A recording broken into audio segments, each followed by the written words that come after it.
lamig.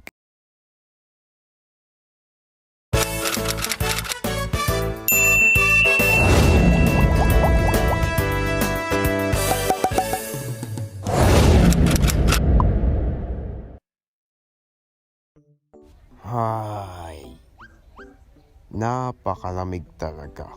Ano kayang gagawin ko? Dahil na yon ay December na, alam mo ba yung inimagine ko na mag-i-snow na tuwing December? Pero teka, bakit dito sa Pilipinas walang snow?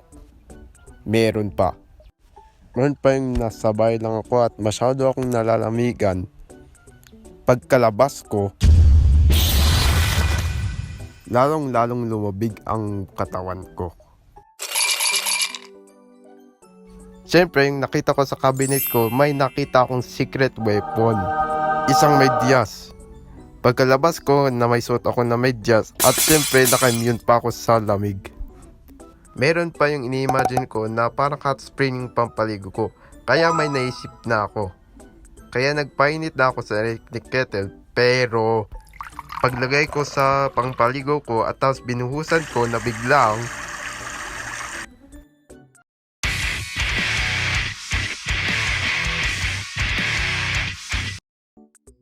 hindi ko kasi alam, ang electric kettle naman ay hindi masyadong pag-init sa tubig.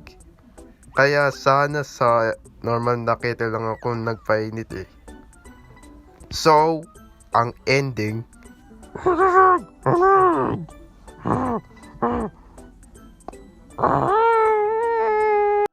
meron pa yung wala akong choice na masuot na pang tanglamig. At syempre meron akong naisip.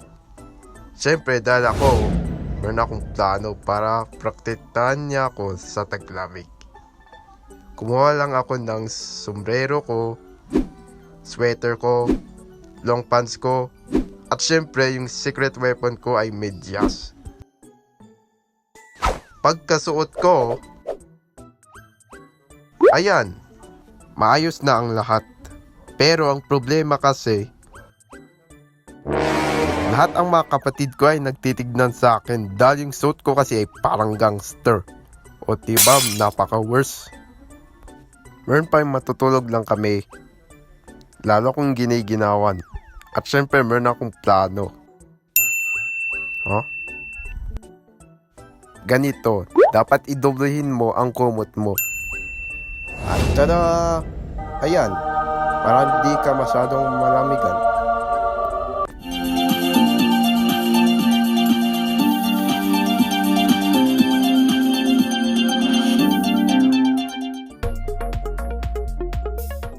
Good news po sa inyong lahat dahil dito po sa Baguio napakalamig ang temperatura at pwede na kayong mamasya. So ano bang hinihintay nyo?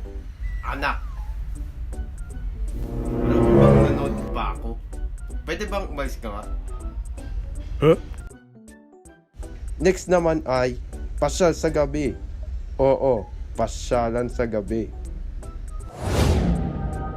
Alam nyo ba, yan ang pinakagusto ko tuwing December. Wow! Mas napaka-amaze pa ako kung ganun. Meron pa yung 4 lang kami, yung wala pa nagpaanak ang mga 2 kapatid namin. Alam ko kasi parang 4 lang kami. Hindi lang sa Burnham Park lang kami yung mamasyal, kundi sa SM. Masyado akong na-amaze kung ganun. Kaya ayun, papilit namin punta. Hindi lang yon. Yung pagkatapos nun, ang pinaka-inaabangan ko tuwing December ay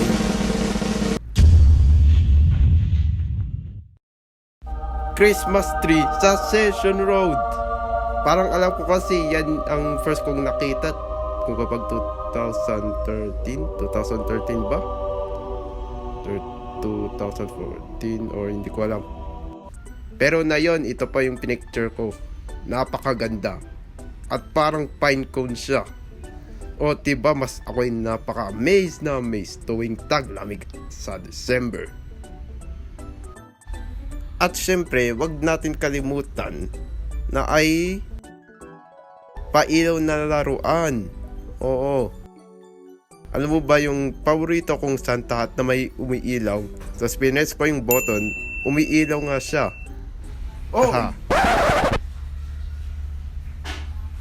Hanggat na yun, ang laki-laki mo na. Naglalaro ka pa ng ganyan? Hay nako. Tumigil ka. Alam mo bang may ginagawa pa ako? Meron pa yung inisip ko, hindi lang Santa hat ko na umiilaw, kundi yung alam ko ay pop tube na umiilaw. Bago po yun eh. Hindi lang yun, kundi lobo na umiilaw. Oo. At syempre, alam mo ba kung anong nasa loob? Yung isang fairy lights. Ganun. So, ito po yun. Fairy lights.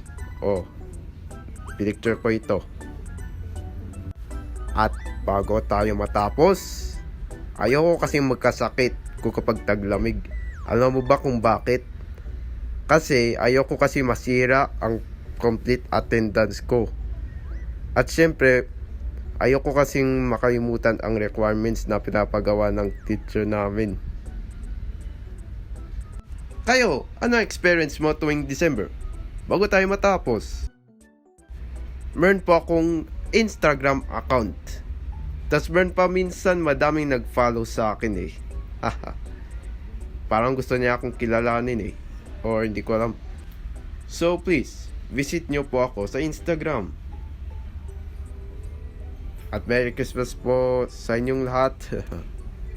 So, yun lang. Salamat sa umabot kayo rito. At see you sa next kwento ko. Bye-bye. You better watch out. You better not cry. You better not tell I telling you why. Santa Claus is coming to town.